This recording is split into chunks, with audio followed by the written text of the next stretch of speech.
Welcome to Melanated and Spiritually Woke. I'm your host, Adorable Earth Angel. I'm a holistic wellness educator of 12 years with a master's in public health, energy healing of 7 years, and have been a Black female spiritual alchemist my whole life. Each week, we'll be sharing uplifting, spiritually focused wellness practices to best support you in regaining your personal power, or we'll have special guest interviews with the same intention. This show is in service to all those listening, and especially for folks of color who are seeking information to support their physical, mental, and emotional spiritual awakening. These practices will help you live your best life.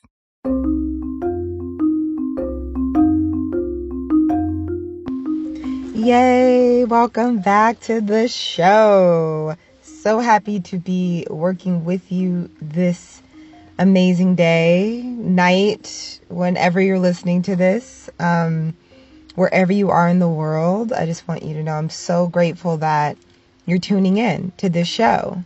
The show is about liberation for you, for your family, for your community, for the planet. And it's really important for us to have diverse messages. I'm really grateful for the platform that KCBZ Radio has given me in order to promote these important topics for our people, for melanated folks, for folks who are allies that are listening in, white folks who love people of color, who support us. It's great that we have platforms to be able to speak our truth and to be able to reach the masses, because there's so much propagation of negativity that in order to just have just a little window, a crack in all of the chaos and all of the craziness, for light to pierce through, for truth to pierce through, it just feels like there has to be that concerted effort. And so I appreciate everyone who listens. Thank you for sharing this show with people that you think would benefit from having more spirituality, more spiritual topics. I think a lot of us, when it comes to spirituality, there's just so many different ways in which we can interact with that subject.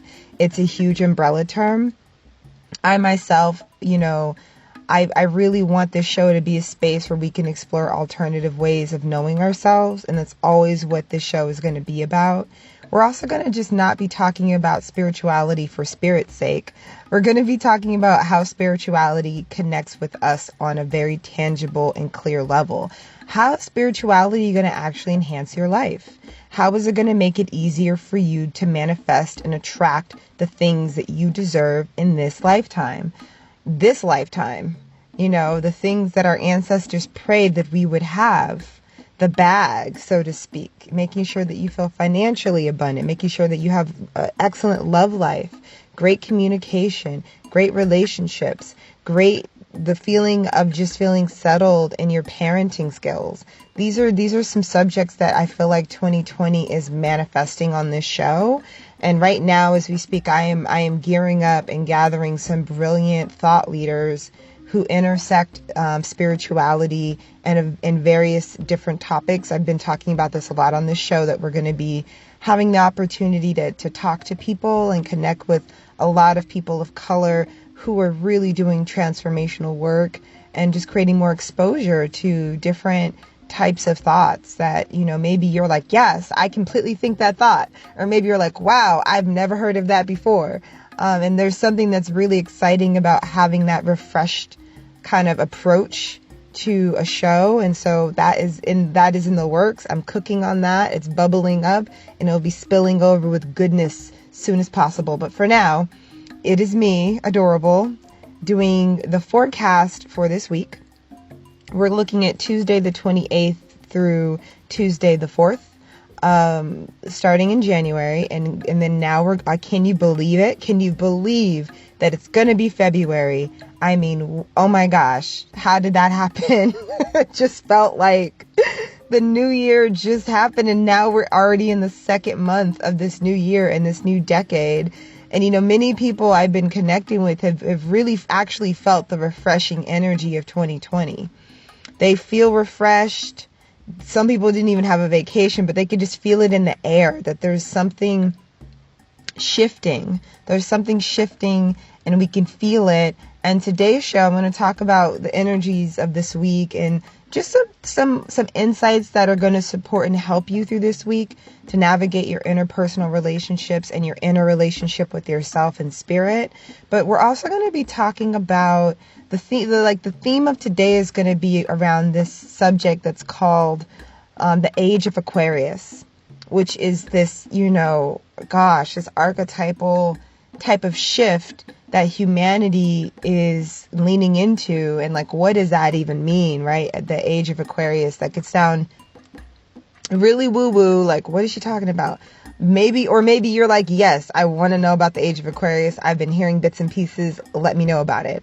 So either way, we're going to be talking about the Age of Aquarius, what that means for you, what that means for humanity, and how you can roll up your sleeves and be ready for that. Because we got to be ready for all of this magic. And so every week I look at the stars and see what's going on in the sky. So I look at the astrological forecast. I pull some tarot cards because it just helps me to ground the message. It helps me to ground the topic. And I've just, I've been honing these skills for 8 years now. And so I'm still, there's people who've been doing it for 20 years. I'm definitely not up there, but I definitely feel grateful for my gifts and my abilities to translate. I invite you to flow with me today. Some of the messages I'm going to say are spot on for you, and other things I just invite you to lean into and kind of contemplate is this a part of my story? Is this something that is unfolding for me? Recognize that the show is touching a lot of lives at once, and sometimes people have different timelines and different stories. And so maybe what I'm speaking to is something that has already happened, or you feel like you're in it right now, or maybe it's going to happen soon, or maybe it's a message for another person in your life that they need to know that you're holding space for. Either way, I'm hoping that in every show that there's an opportunity for you to get something out of the message, something out of this platform that I've been given that I'm so grateful for. And so let's flow together. So we're talking about the energies of this week. Now, something to note about the energies of this week, we have still a lot of influence in the earth signs. Been speaking about that a lot. Been talking about how when there's a lot of planets in earth, there's this real focus on just your everyday life. There's a focus on government and structures. There's a focus on very externalized living, meaning just literally paying bills, eating food, voting, government, finance. It's very much like 3D. It's very much focused on your everyday earthly life, which is great. However, that can, without all of the other elements at play, that can feel like a drag, because when we have the fire element, as I mentioned, that is the passion of life. That is zest. That is joy. That is kind of having that energy to go do something. And without fire, there's just depression, right? Fire energy helps us go get it done. That's our willpower to stick to that new diet that we've been wanting to do. We've been wanting to change how we eat, or we've been wanting to change how we relate to, this certain aspect of our lives. So fire is so important. Right now we have one planet in fire, that's Mars, which is good because Mars is literally the energy of get it done. Mars is that it's that gusto. Mars represents in your birth chart. Mars will always represent what motivates you. And everyone has a different birth chart. Even twins have a different expression of the same birth chart. And Mars is going to be this kind of archetype of what is the thing that helps you to feel a sense of purpose. It's this energy of purpose. It's this energy of drive. It's very direct. It's very big. And it being in Sagittarius means that there's just so much opportunity for us to really get passionate about higher learning or an expanded concept. So it's us really kind of maybe taking the extra effort to learn more about the bigger picture of life. And that's really great. That's a really great place to be at right now. It's kind of, how you could take life for face value, but it could be that like you look down at your cup of tea or coffee and you kind of contemplate deeper. You have these kind of deeper moments, and there's like this willingness to go there and drive yourself into that direction. And so that's beautiful. Mars is holding up all of the fire energy right now because all of the other planets are in different places. We have 2 planets in air right now, and they're both in Aquarius, which is really kind of beckoning this sense of a bigger network. Whenever we get into Aquarius, it's always about humanity. It's always about your friend groups, your networks, your circles. It's also the space where we put our goals and dreams. And so wherever Aquarius is in your birth chart, that's going to be really where you're able to be more detached and be kind of in the hive mind. It's kind of like Beyonce's Hive, right? It's like hive mentality. It's like this kind of bigger mentality, this bigger connection. But the thing about Aquarius too is that there's also this layer of individuality. It's about what about you is unique that allows you to then express something for the greater good. It's the greater good, but it's also your unique quality that you bring to the greater good. And so we have the sun and we have Mercury in Aquarius right now.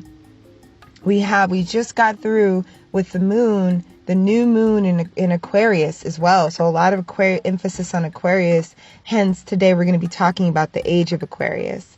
And so what this really is kind of getting at, it's giving us a glimmer. It's giving us a window into the possibilities of who we're growing into, what we're going towards, and just kind of this new visioning of a life that's not based in kind of this earthly, capitalistic, patriarchal type of mindset which is really far removed for people of color, to be honest. I'm not saying that Africa was perfect or is perfect, or any other indigenous places where people of color originate from, whether you originate from South America, whether you come from the Caribbean, whether you're listening to this and you're just from various indigenous places, right? If you're from Asia. So it's like these different places we come from, there's this emphasis on gleaning out the essence of community. And right now, in the age, as we kind of shift towards the age of Aquarius, which I'm going to talk about in more depth soon as I finish up talking about this week, but there's an emphasis on community.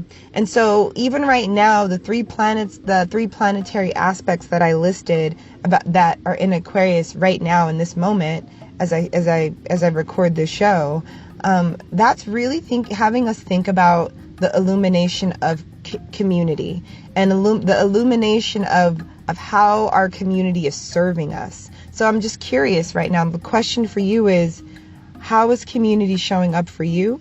How are you showing up for your community? What is a unique talent and gift that you possess that is helpful? That is helpful for uplifting your community, for helping your community shine even brighter.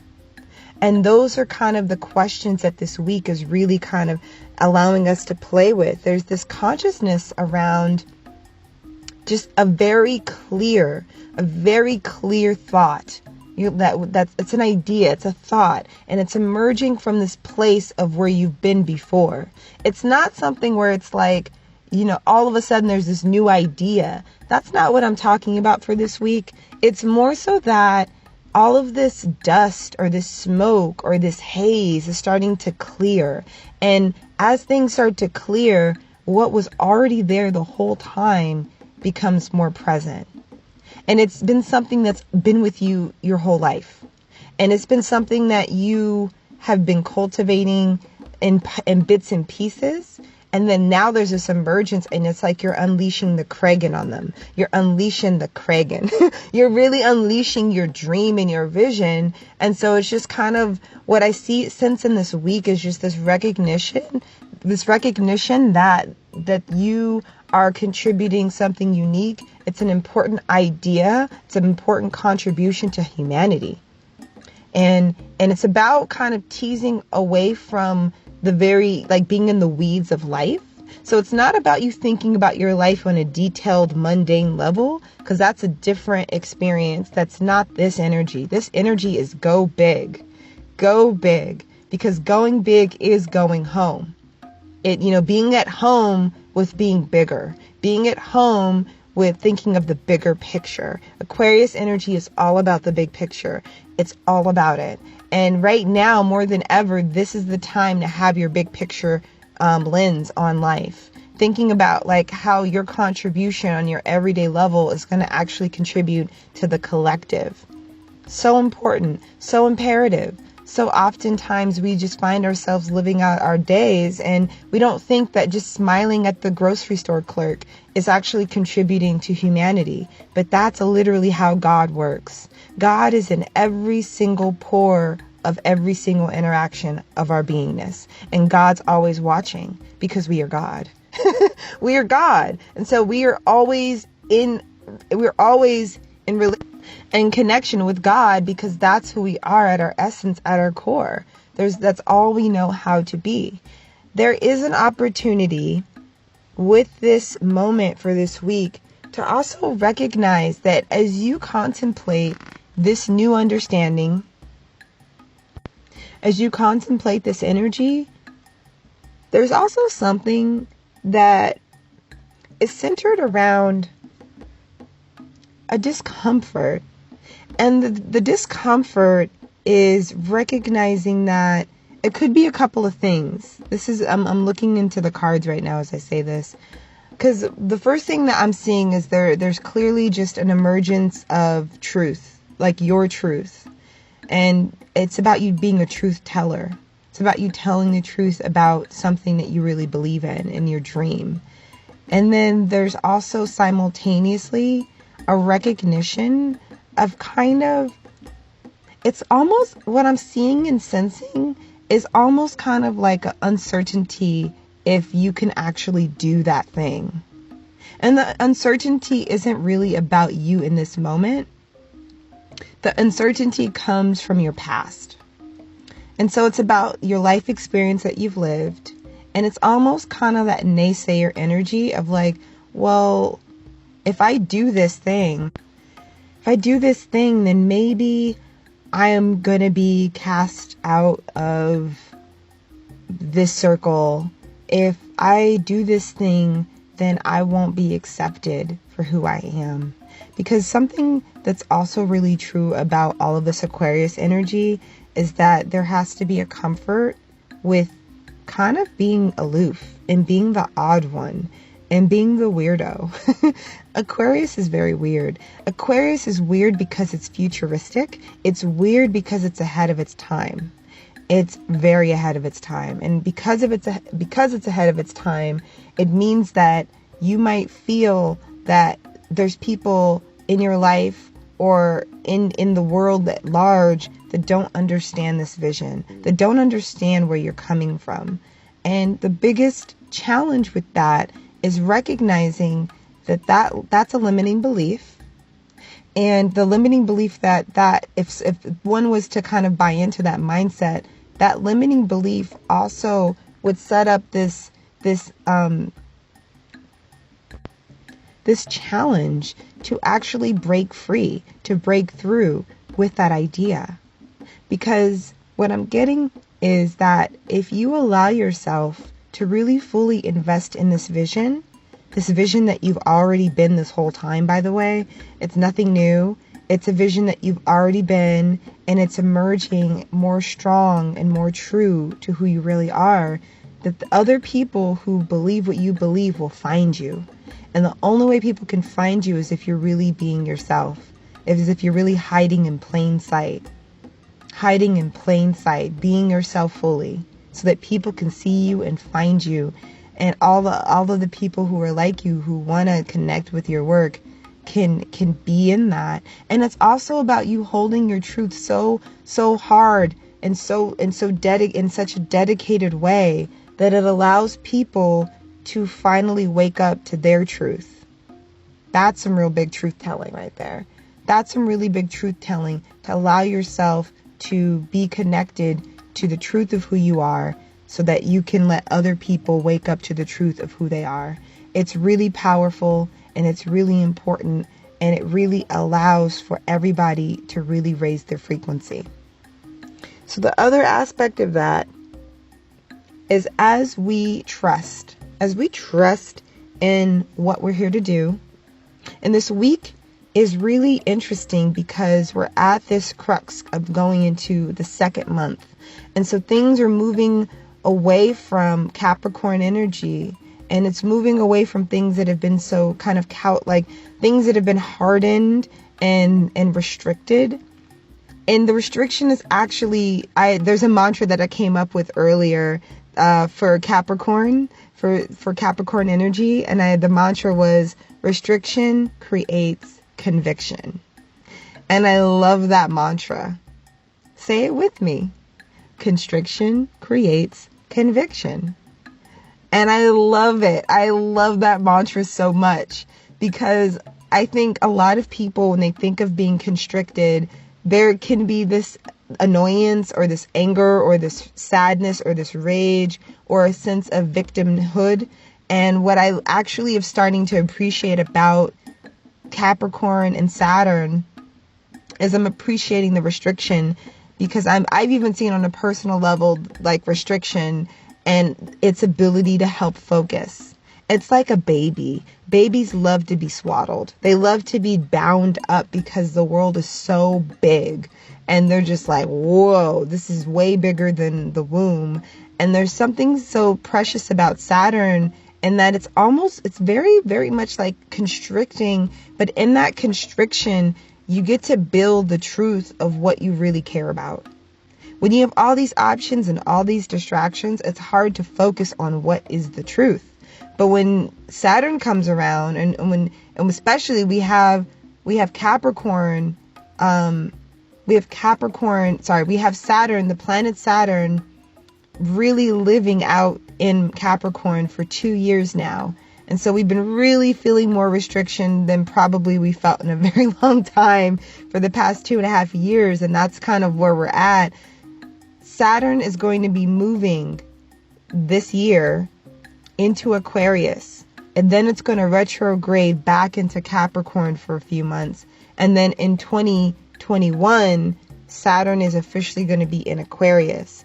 And as we start having more of these bigger planets move into Aquarius, that's when we're starting to move into the age of Aquarius. And then in 2024, Pluto is going to join Saturn. Saturn by then is going to be already moved on. But in 2024, Pluto then also joins in Aquarius. And by the time we're at 2024, I think most astrologers and most spiritualists can agree we are finally in the age of Aquarius, which is this kind of which is supposed to be this very uplifting, very technological based, by the way. Because another thing I didn't mention about Aquarius is that it's a lot about technology, a lot about tech. You know, we're going to have self-driving cars, self-driving trucks. We're going to have everything's going to be tech-based. And something that I want to be talking about on the show a lot is what we need to be doing spiritually to prepare ourselves for all of the automation that's coming down the pike that, you know, could be displacing a lot of jobs. And just recognizing if you have any blocks within yourself to evolving into the next phase of the workforce. And that's like learning technical skills, learning how to use tech.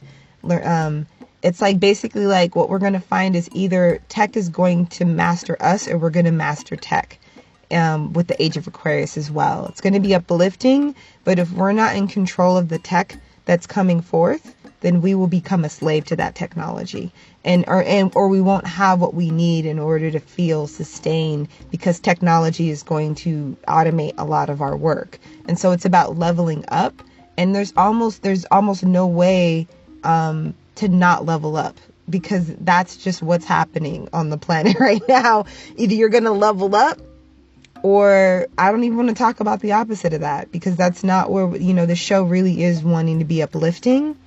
And so what I'm sensing though is there's not really a choice for you not to choose this new vision. There's not a choice. There's this illusion that you have a choice, but you don't. Like there's this thing called purpose, and your purpose is calling you.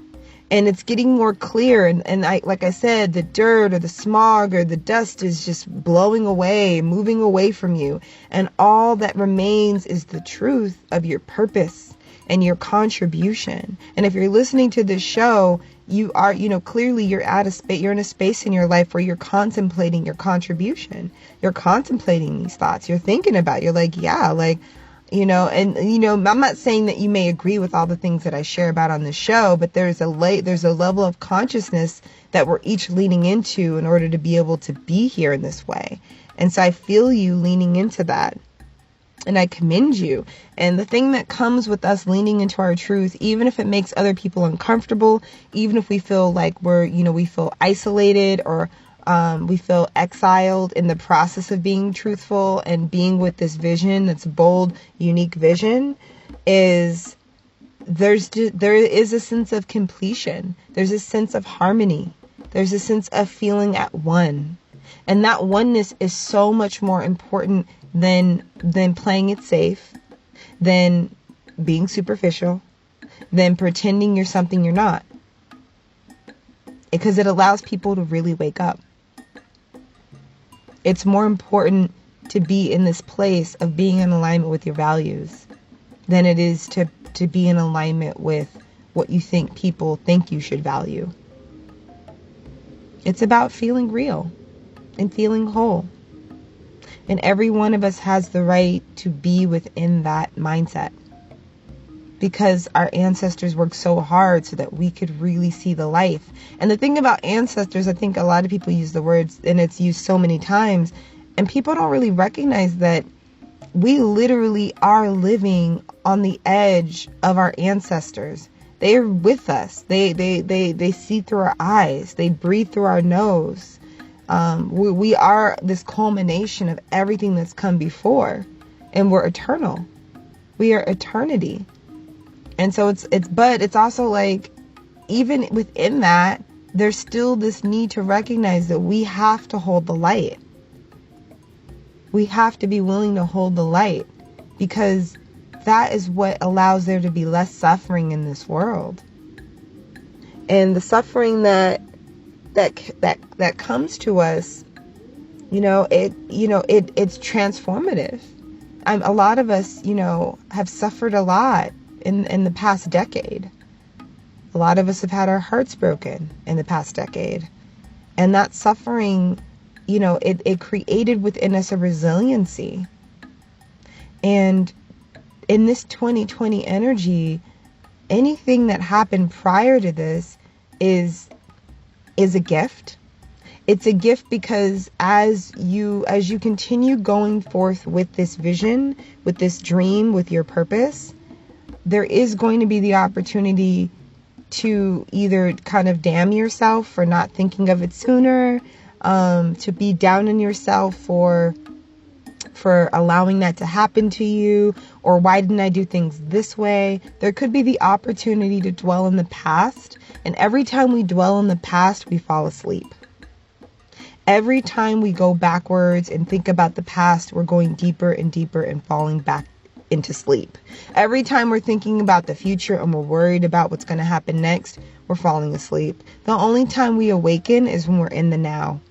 That is the only time when we are actually fully awake, is when we're in the now, when we are fully in the now of what's happening. That is the only place that we have our power.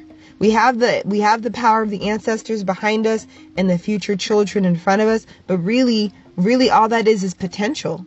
The only thing that's actually really happening is what's happening right now in this moment. And that is our barometer of what is.